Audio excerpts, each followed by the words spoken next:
Nesse vídeo eu vou te ensinar a usar o Google para praticar inglês. Vamos lá! Eu sei que a essa altura do campeonato você já está careca de saber quais são os recursos que o Google oferece. Só que ainda hoje muita gente se sente muito insegura. Eu devo usar o Google? Não devo usar o Google? Posso confiar? E é sobre isso que a gente vai falar hoje. Eu só queria alertar você do seguinte: alguns recursos que eu vou te mostrar aqui nesse vídeo só vão funcionar se você estiver no próprio site do Google Tradutor.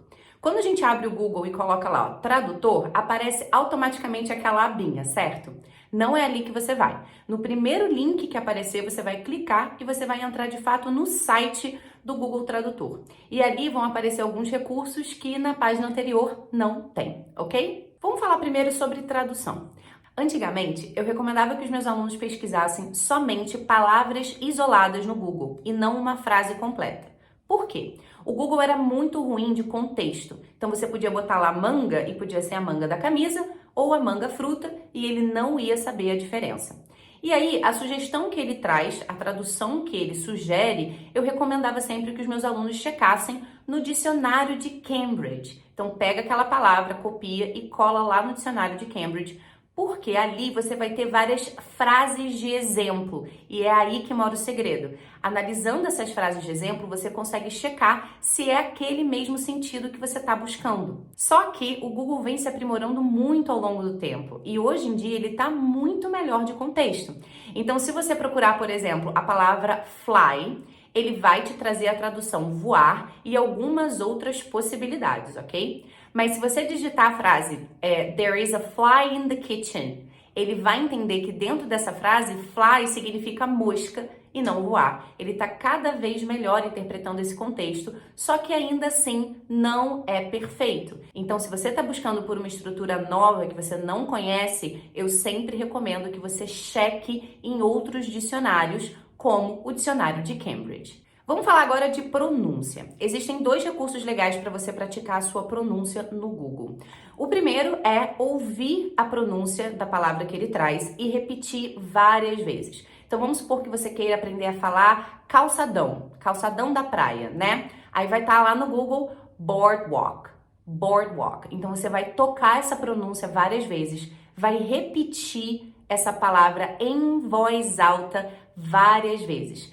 Se você quiser praticar ainda mais a sua pronúncia, eu recomendo que você use em paralelo o dicionário de Cambridge, porque lembra que ele traz frases de exemplo? Você também pode repetir essas frases de exemplo em voz alta. Isso tudo vai estar praticando a sua pronúncia de uma maneira geral, o seu connected speech, que é como que a gente conecta os sons quando a gente está falando. Isso também vai fazer você indiretamente revisar outras palavras e outras estruturas gramaticais. A questão principal aqui é, não adianta só ouvir e não adianta repetir uma vez só. Você precisa repetir a palavra várias vezes em voz alta. Isso é importante para que você consiga reter não só a forma da palavra, como o significado e a pronúncia. Acontece muito da gente estar lendo um texto e entender, mas quando a gente escuta alguém ler, a gente não entende. Porque a gente reconhece a palavra escrita, mas a gente não associa a pronúncia dela. Então, essa etapa de ouvir, repetir, pesquisar frases de exemplo, repetir as frases de exemplo, isso vai te ajudar bastante, ok? E um outro recurso para treinar pronúncia que o Google Tradutor também oferece é esse botãozinho de microfone. Ou seja, você pode apertar ali, falar uma frase em inglês e ver se ele consegue digitar, se ele consegue entender aquilo que você disse. Isso é uma maneira de você checar se a sua pronúncia está redondinha. Um detalhe importante é o seguinte: se o seu celular tiver programado o teclado para português e você apertar nesse microfone e tentar falar uma frase em inglês, ele vai achar que você está tentando falar português e ele não vai entender nada, ele não vai digitar nada. Então você precisa primeiro ir lá nas configurações do seu celular e habilitar a opção de teclado em inglês. E aí sim você vai no Google Tradutor, aperta no botãozinho ali do microfone, fala a sua frase ou fala a palavra e vê se ele consegue digitar direitinho. É uma maneira legal de você também treinar e checar se a sua pronúncia tá redondinha, ok? E você sabia que o Google também traduz sites inteiros? Não tem muito tempo que eu descobri isso. Só que esse é um recurso que só vai estar disponível no próprio site do Google Tradutor. Quando você abre lá o Google e busca, né, tradutor e aparece aquela caixinha, se você tentar ali não vai funcionar. Tem que ser no próprio site, ok? E você coloca o endereço, você abre o site que você quer traduzir, copia o endereço e cola ali. Ele vai gerar um novo link, você vai clicar nesse novo link e o site vai estar todo traduzido. Então você pode fazer isso tanto para sites em inglês, que você quer ler com mais tranquilidade em português, quanto o inverso. Você consegue traduzir aí sites inteiros bem rapidinho. Vamos falar agora um pouquinho sobre writing, como que a gente pode usar o Google e o Google Tradutor para praticar essa habilidade. A primeira atividade que você pode fazer é muito simples. Você pode pegar um trecho em português, um trecho de um parágrafo, de um livro ou de um site, de uma matéria, e você mesmo tentar traduzir aquilo para o inglês. Como que você falaria isso em inglês? Digita lá.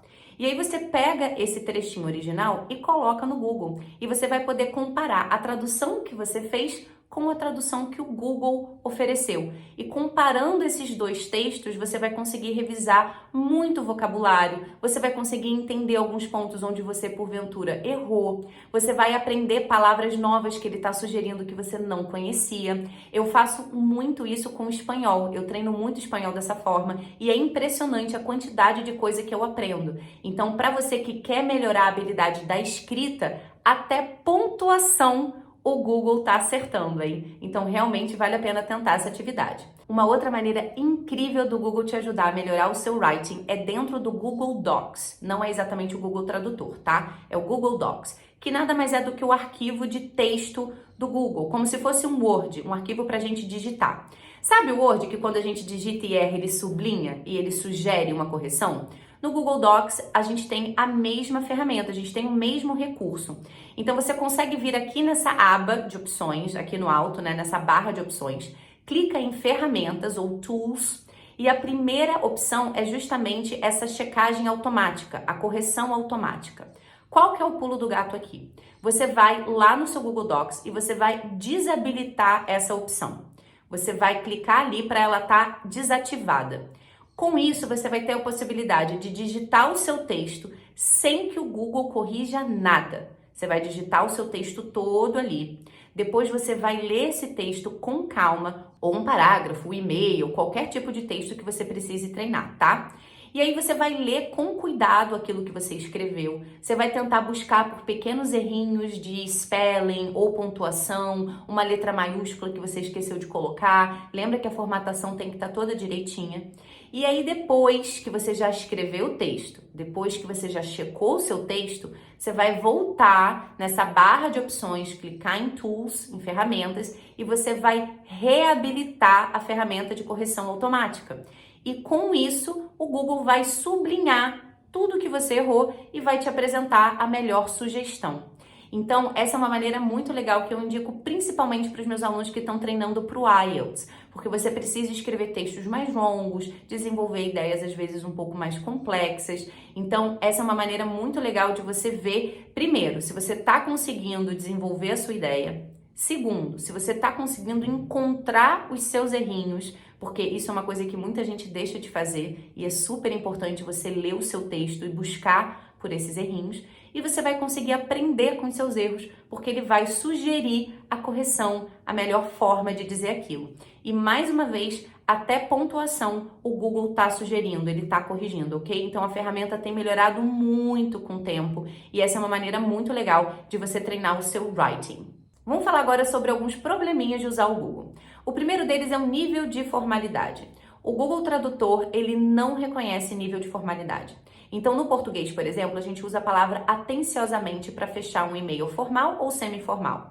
No inglês, a gente tem yours faithfully ou yours sincerely para textos formais e regards ou best regards para textos semi-formais. E o Google não consegue fazer essa distinção, tá? Um outro ponto é em relação a expressões idiomáticas. O Google está, mais uma vez, cada vez melhor em relação a expressões idiomáticas, mas ainda assim não é 100%. Há alguns anos atrás, eu lembro de na cultura inglesa abrir o Google Tradutor e colocar a frase It's raining cats and dogs. It's raining cats and dogs é uma expressão em inglês para tá chovendo muito, tá caindo uma tempestade. E a gente riu muito porque ele traduziu literalmente, está chovendo gatos e cachorros, né? Só que na verdade, hoje em dia o Google já traduz corretamente essa frase. Se você coloca ali, it's raining cats and dogs, ele traduz, está chovendo muito. E a mesma coisa vale para phrasal verbs. Phrasal verbs, que é a combinação de um verbo com uma preposição, mas que o sentido muda, também era um problema muito grande no Google, porque ele errava muito phrasal verbs. E hoje em dia ele também tá bem melhor nesse quesito. Então, se você coloca ali, por exemplo, we had to put off the meeting. A gente teve que adiar a reunião. Put off é um phrasal verb que significa adiar. Postpone. E aí ele já traduz corretamente, a gente teve que adiar a reunião. Então já tem muitos phrasal verbs hoje em dia e muitas expressões idiomáticas que sim, o Google reconhece. Só que nem todas. Por exemplo aqui, ó, a expressão to give props to someone. Prop é a abreviação de proper respect ou proper recognition. Então isso significa valorizar e reconhecer o trabalho de alguém. Então se a gente pesquisa pela frase we need to give props to the CEO. We need to give props to the CEO. Ele traduz essa ideia como dar suporte, e não é exatamente isso que essa expressão quer dizer. Uma outra expressão é the lights are on, but nobody's home. The lights are on, but nobody's home, que é uma expressão que a gente usa para dizer que a pessoa, ela parecia estar entendendo, mas na verdade ela estava boiando, ou uma pessoa que parece inteligente, mas que na verdade não é muito esperta. The lights are on, but nobody's home. As luzes estão acesas, mas não tem ninguém em casa. Essa é uma outra expressão que o Google vai traduzir literalmente, que ele ainda não conhece. Então, sim, ele está cada vez melhor, mas não é perfeito. Então, a gente tem que tomar cuidado quando a gente estiver traduzindo expressão, gíria, phrasal verb. Uma outra questão muito importante é a confidencialidade. Preste atenção que isso daqui é sério. Quando você digita algo ali no Google Tradutor, de alguma maneira ele retém aquela informação, ele armazena aquela informação para servir como consulta para pesquisas futuras. Quando a gente pesquisa alguma coisa no Google, ele vai automaticamente na internet, em vários sites, buscar a melhor resposta para aquilo que você perguntou, só que ele também tem como fonte de consulta aquilo que a gente digita no Google Tradutor. E aí você vai ter que se perguntar se a informação que você está colocando ali é confidencial da empresa? É uma informação exclusiva da pesquisa que você está fazendo no seu mestrado, no seu doutorado? Você quer que o Google tenha acesso a essa informação no futuro? Porque se você colocar no Google Tradutor, ele vai ter. E aqui a gente falou sobre o Google e o Google Tradutor como uma ferramenta para você conseguir melhorar o seu inglês. Se esse vídeo te ajudou, deixa o seu like aqui embaixo. E se você conhece algum outro recurso que eu não mencionei aqui no vídeo, deixa nos comentários e até o próximo.